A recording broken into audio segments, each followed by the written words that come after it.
Hello student, today we'll discuss the anthelmintics.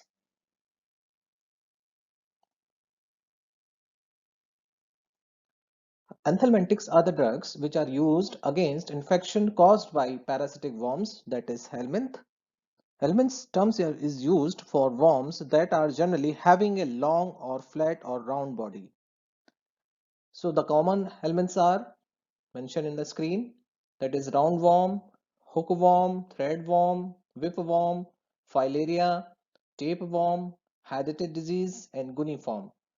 और उसके सामने जो दिए गए हैं इनके एग्जाम्पल्स हैं, जैसे एस्कैरिस है, ancylostoma, enterobius vermicularis, trichuris trichiura, W bancrofti, taenia saginata, taenia solium, taenia nana H nana, and hydatid disease and guniform. These are the common helminths. So now the worms actually में तीन तरीके से हम divide करते हैं, जिसको हम cestodes, nematodes और टर्मिटोड्स बोलते हैं. तो सिस्टोड्स में आते हैं टेप वॉर्म, नेमेटोड्स में आते हैं राउंड वॉर्म, टर्मिटोइड्स में आते हैं flukes. These are infecting to humans and cause different disease.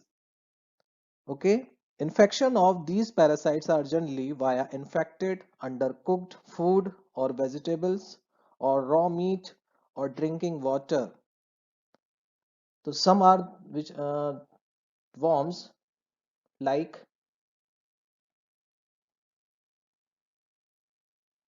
Ascaris lumbricoides, जिसको हम बोलते हैं common round worm, filariasis, hookworm and the tapeworm. ठीक है, जैसे अब स्ट्रक्चर देख रहे हैं. So the types of anthelmintics. तो एंथेलमेंटिक्स को भी हमने किसके जैसे कैटेगराइज किया गया उनके बेसिस ऑफ एक्शन, जैसे वर्मीफ्यूजेस एंड वर्मीसाइड्स. अगर हम वर्मीफ्यूजेस की बात करें तो these are expel the worms from the body and vermicides kill the worms in the body.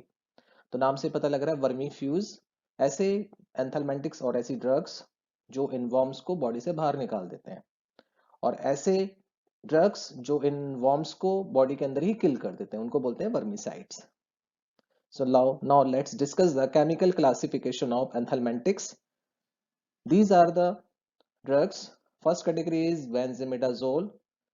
In this category, mebendazole, albendazole, thiabendazole. Next category is quinolines and isoquinolines. इसमें आएगी आपका oxaminoquin, prinzocantal, piperazine derivative, जिसमें piperazine और diethylcarbamazine आता है, vinyl pyrimidine, parental palmoate, oxantal, amides, niclosamide बहुत important drug है. Natural products में आता है एवरमेक्टिन जो बहुत इंपॉर्टेंट ड्रग है.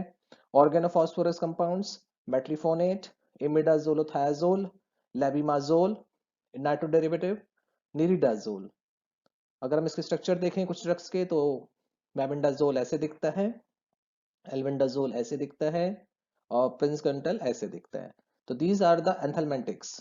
Okay, let's discuss the drugs which are mentioned in your syllabus. The first one is diethyl carbamazine citrate. Diethyl carbamazine citrate, ये इसका स्ट्रक्चर है. स्ट्रक्चर में आप देख रहे हैं ये पाइपराजिन मोइटी है. ओके, तो इसका जो आईपीसी नेम है वो ये है N diethyl 4 methyl piperazine 1 carboxamide. ये एक पाइपराजिन कार्बोक्सामाइड डेरिवेटिव है. It is a crystalline solid scored with white tablet. ठीक है, इसके कुछ साइड इफेक्ट्स हैं like itching, facial swelling, headaches and feeling tired. तो डाइथाइल कार्बामाजीन फाइलरिसिस में यूज होता है. ठीक है, फाइलरिसिस में इसमें इसकी कैटेगरी है ब्रुगिया मलाई. ठीक है, माइक्रोफाइलरी होता है. अगर हम इसके मैकेनिज्म की बात करें तो ये क्या करता है कि साइक्लो ऑक्सीजनेस पाथवे को ब्लॉक करता है. अब ये साइक्लो ऑक्सीजनेस पाथवे पैरासाइट में क्या रोल करता है? जब कोई पैरासाइट इन्वेड करता है, पेनिट्रेट करता है और जो होस्ट के इम्यून सिस्टम को सप्रेस करता है, तो पैरासाइट के पास अपना साइक्लो ऑक्सीजनेस पाथवे होता है जिसकी वजह से वो पेनिट्रेशन कर रहा है, इम्यून सिस्टम डाउन कर रहा है होस्ट का, जिस पे कोई अटैक ना करे. तो क्या होगा कि जो ये ड्रग है डाइथाइल कार्बामाजीन, ये क्या करेगी, साइक्लो ऑक्सीजनेस पाथवे को ही ब्लॉक कर देगी, जिससे पैरासाइट क्या करेगा, पेनिट्रेट नहीं कर पाएगा. ठीक है, पेनिट्रेशन नहीं होगा, उससे क्या होगा, इसकी डेथ हो जाएगी. नाउ द अब हम बात करते हैं सिंथेसिस ऑफ डाइथाइल कार्बामाजिन। जैसे कि हमने बताया ये पाइपराजीन डेरिवेटिव है। तो सब स्टार्टिंग मटेरियल इज इथेनोलामाइन, ये इसका स्ट्रक्चर है। इसको हम मतलब हीट करते हैं 200 डिग्री सेंटीग्रेड पर अमोनिया के प्रेजेंस में, जिससे पाइपराजीन मॉइटी में मिलती है। पाइपराजीन मॉइटी की हम रिएक्शन कराते हैं डाइथाइल कार्बोमाइल क्लोराइड से। ये स्ट्रक्चर में दिख रहा है, उससे ये कंपाउंड बनता है इंटरमीडिएट।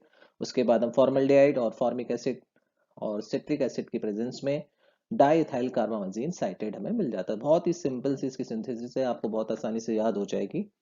ठीक है, तो स्टार्टिंग मटेरियल इज इथेनोलामाइन की रिएक्शन विद अमोनिया, पाइपराजीन मिलेगा। उसके बाद डाइथाइल कार्बोमाइल क्लोराइड से रिएक्शन कराएंगे, उसके बाद एक इंटरमीडिएट बना। उसके बाद फॉर्मल्डिहाइड और फॉर्मिक एसिड से रिएक्शन के बाद मेन कंपाउंड हमें मिल गया। ठीक है, नाउ द नेक्स्ट थायोबेंडाजोल। थायोबेंडाजोल का स्ट्रक्चर देखें तो ये रहा उसका स्ट्रक्चर। ये बेंजीमिडाजोल मॉइटी होती है इसमें, जैसे हमने भी पहले भी डिस्कस किया था बेंजीमिडाजोल मॉइटी, और ये होता है इसमें थायाजोल मॉइटी।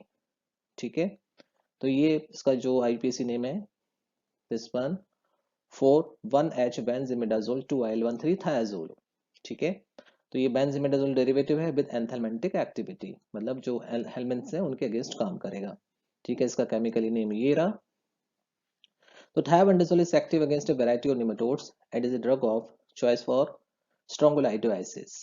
तो ये एक मतलब हेलमेंट्स है, इसके लिए इसमें यूज हो रहा है। तो इसका बात करते हैं मैकेनिज्म की। तो मैकेनिज्म ये है कि it inhibits the helminth specific mitochondrial enzyme fumarate reductase, thereby inhibiting the citric acid cycle, mitochondrial respiration, and subsequent production of ATP, ultimately leading to Hellman's death. In addition, it has been suggested that thiabendazole may lead to inhibition of microtubule polymerization by binding to beta tubulin and has an overt obicidal effect with regard to some trichostrongylide। ठीक है, सबसे पहले हम ये बात करते हैं, देखिए ये सेल्स हैं, एक्चुअली में हेलमेंट्स क्या सेल्स हैं, इनकी सेल्स में भी रेस्पिरेशन प्रोसेस हो रही है, इलेक्ट्रॉन ट्रांसपोर्ट चेन हो रहा है, सिट्रिक एसिड साइकिल हो रही है उनकी माइटोकॉन्ड्रिया में। ठीक है, तब क्या होगा, तो जो सिट्रिक एसिड साइकिल है जो हमने पढ़ा है क्रेब्स साइकिल, वो ये जो ड्रग होती है थायोबेंडाजोल उसको ब्लॉक कर देती है, इनहिबिट कर देती है, जिससे एटीपी का प्रोडक्शन नहीं होगा। एटीपी क्या होता है, एक एनर्जी है, सोर्स ऑफ एनर्जी, मतलब एनर्जी नहीं मिलेगी तो उससे क्या होगा, हेलमेंट्स की डेथ हो जाएगी। उसके अलावा इसका क्या रोल है, जब माइक्रोट्यूब्यूल्स, ठीक है, ये माइक्रोट्यूब्यूल्स के पॉलीमराइजेशन को भी रोकता है। ये आपके माइक्रोट्यूब्यूल्स कहाँ रहती हैं, ये आपके एक तरीके से एक्शन जो रहता है इनका एंडोप्लाज्मिक रेटिकुलम। ठीक है, और ओबिसाइडल इफेक्ट भी इनका देखा गया। ठीक है, तो ये इसका मैकेनिज्म है थायोबेंडाजोल का। ठीक है, अभी बात करें यूजेस की। Thiabendazole is a broad spectrum anthelmintic agent used predominantly in treatment of intestinal pinworm and strongyloids infection। ठीक है, now the next drug is mebendazole. Mebendazole का ये स्ट्रक्चर है, ये भी आपका बेंजीमिडाजोल माइटी है, दिस वन। ठीक है, एंथैल्मेटिक एजेंट है, कैटेगराइज किया गया है। It is the carbamate ester that is methyl 1H1 benzimidazole 2 while carbamate substituted by benzoyl group at position 5। ठीक है, तो ये आपका बेंजोइल मॉइटी है पोजीशन पे। नाउ बात करते हैं हम इसके मैकेनिज्म की। तो it interfere with the reproduction and survival of helminth by inhibiting the formation of their cytoplasmic microtubules. ठीक है, thereby selectively and irreversibly blocking glucose uptake। This results in depletion of glycogen store and lead to reduced formation of ATP required for survival and reproduction of the helminth। This eventually causes the helminth death। तो जैसे कि ये भी क्या कर रहा है, microtubules को इनहिबिट कर रहा है फॉर्मेशन में उसके, और ग्लूकोज अपटेक, जो ग्लूकोज सोर्स ऑफ एनर्जी होता है जिससे कि आगे प्रोसेस होती है, ठीक है, सिट्रिक एसिड साइकिल होगी, एटीपी का प्रोडक्शन होगा। तो ये ड्रग्स क्या करती हैं, ग्लूकोज अपटेक को ही रोक देती हैं, ब्लॉक कर देती हैं। तो मेबेंडाजोल क्या करेगा, by blocking the glucose Uptake, उससे क्या होगा, उनको एनर्जी नहीं पहुंचेगी सर्वाइव के लिए करने के लिए, और उनका रिप्रोडक्शन रुक जाएगा, उससे क्या होगा, हेलमेंट्स की डेथ हो जाएगी। ठीक है, it is commonly used for in round worm, round worm में जैसे pin worm, hook worm infections, trichinosis, capillariasis, toxocariasis and other parasitic worm infections. ठीक है, तो ये मेबेंडाजोल हो गया। अब बात कर अब हम बात करते हैं सिंथेसिस ऑफ मेबेंडाजोल। ठीक है। तो मेबेंडाजोल की सिंथेसिस है, this is the starting material that is four chlorobenzophenone. तो 4-क्लोरोबेंजोफिनोन की रिएक्शन हम नाइट्रिक एसिड के प्रेजेंस में कराते हैं, जिससे नाइट्रेशन होता है इस पोजीशन पे। उसके बाद अमोनिया की रिएक्शन कराते हैं मिथाइल अल्कोहल के प्रेजेंस में, और ये प्रोडक्ट हमें मिलता है एमिनेशन हो गया, क्लोरो ग्रुप सब्स्टिट्यूटेड हो गया और अमाइन ग्रुप मिला intermediate. After the reduction this NO2 group is converted into amine, ठीक है, ये रिडक्शन है, एडिशन ऑफ हाइड्रोजन। उसके बाद हम इसमें थायोकार्बामेट से रिएक्शन कराते हैं, ठीक है। उसके बाद हमें मेबेंडाजोल मिल जाता है, थायोकार्बामेट एस्टर। तो इससे क्या होगा, ये मेबेंडाजोल रिंग फॉर्म हो जाएगी और हमें ये ड्रग मिल जाएगी, ठीक है। बहुत छोटी सी सिंथेसिस है, आप इसको याद कर लीजिएगा। The next drug is albendazole. इसका ये स्ट्रक्चर है एल्बेंडाजोल, ये इसमें भी सेम moiety है, दैट इज बेंजीमिडाजोल। तो it is a benzimidazole broad spectrum anthelmintic structurally related to mebendazole that is effective against many disease। तो ये मेबेंडाजोल से ही मिलती जुलती ड्रग है। इसका अगर हम इसके आईपीसी नेम की बात करें तो methyl N6 propyl sulphinyl 1H benzimidazole 2 carbamate, ठीक है। It is used for the treatment of variety of parasitic worm infestation.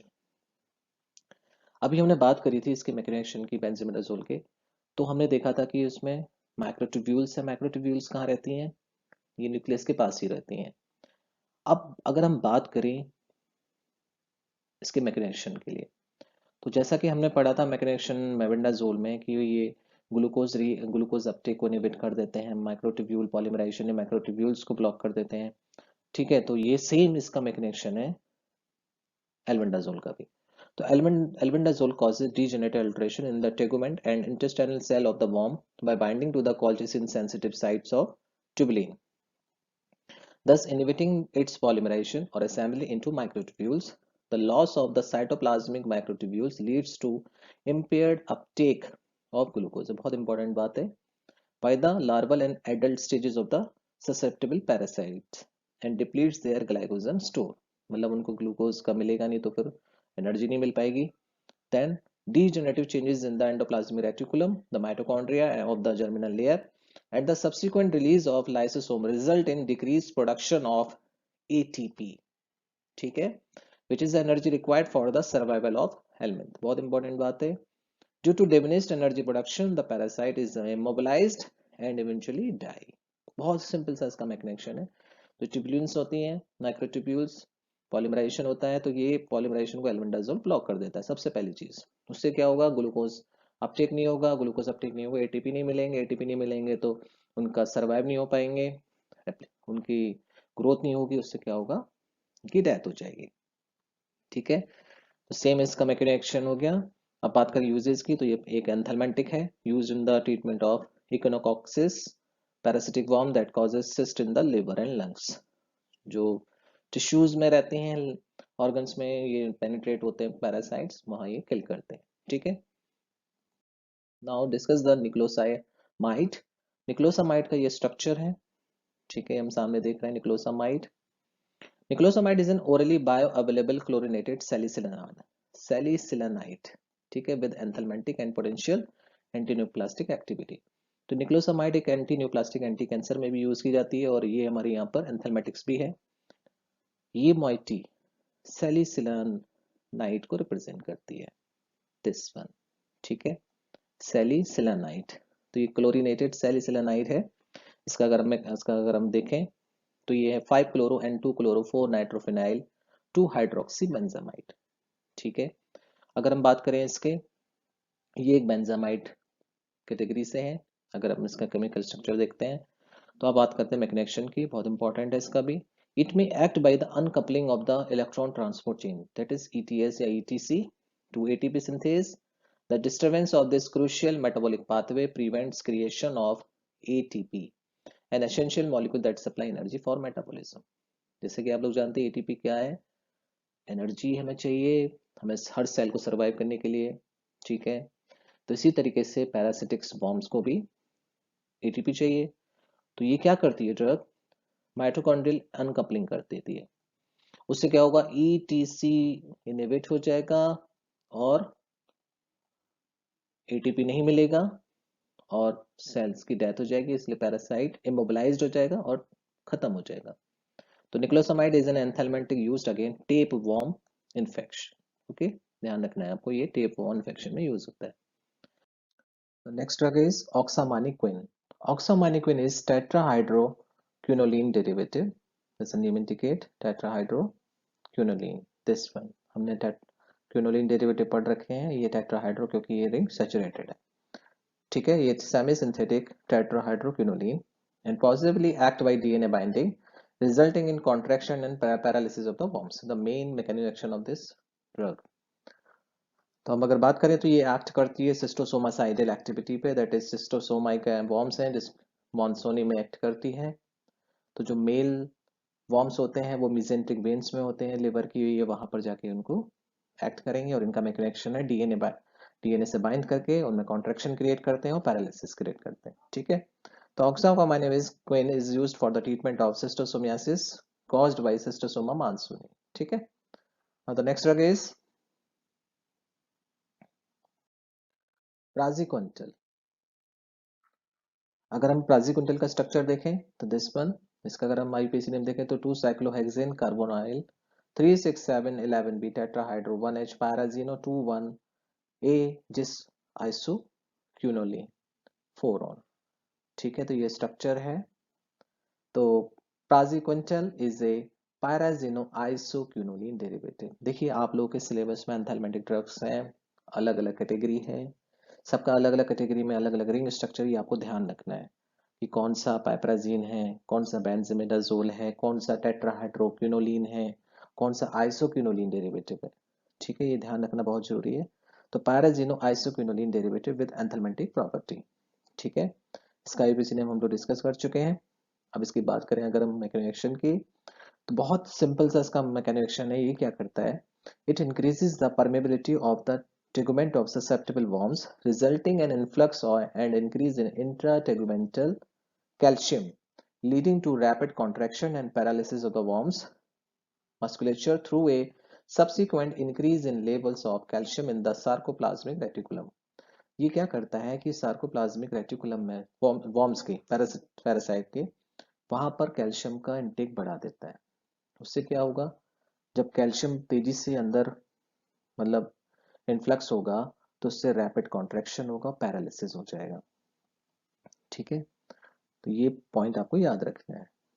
तो ये प्राजिक्विंटल है, प्राजिक्विंटल, ठीक है। इसका मैकेनिज्म तो वॉर्म डिस्प्लेसमेंट और सेल का डेथ होगा।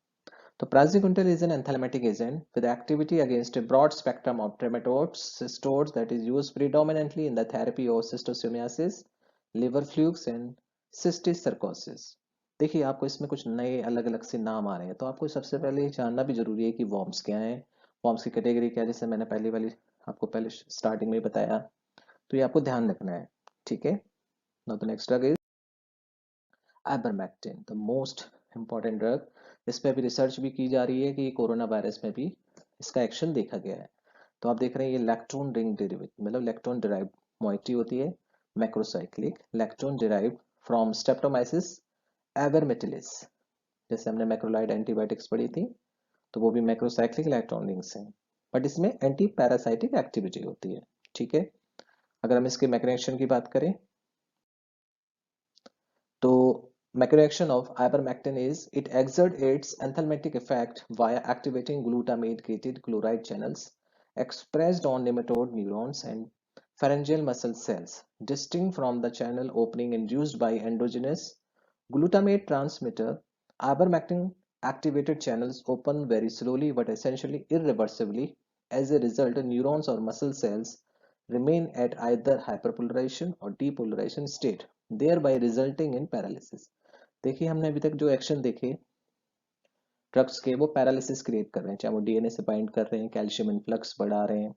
यहाँ क्या होगा, जो न्यूरॉन्स हैं, तो आइवरमेक्टिन क्या करता है, क्लोराइड चैनल्स को ओपन कर देता है, और क्लोराइड चैनल्स ओपन हो जाएंगे, उससे क्या होगा, निमेटोड्स के न्यूरॉन्स हैं और उनकी मसल्स में सेल्स में जब क्लोराइड चैनल्स का ओपन हो जाएगा, उससे क्या होगा, हाइपरपोलराइजेशन हो जाएगा, हाइपरपोलराइजेशन की वजह से पैरालिसिस हो जाएगा, ठीक है। उससे क्या होगा, पैरासाइट की डेथ हो जाएगी। ये आपको ध्यान रखना है, ठीक है। Ivermectin is mainly used in humans in the treatment of onchocerciasis, but it is also effective against other worms infestations such as strongyloidiasis, scariasis, trichuriasis and enterobiasis। ये आपको नाम थोड़े नए लगेंगे बट आपको याद रखने हैं। तो आइवरमेक्टिन क्या करता है, क्लोराइड चैन इन्फ्लक्स बढ़ा देगा और हाइपरपोलराइजेशन, जिससे पैरालिसिस हो जाएगी और डेथ हो जाएगी, ठीक है।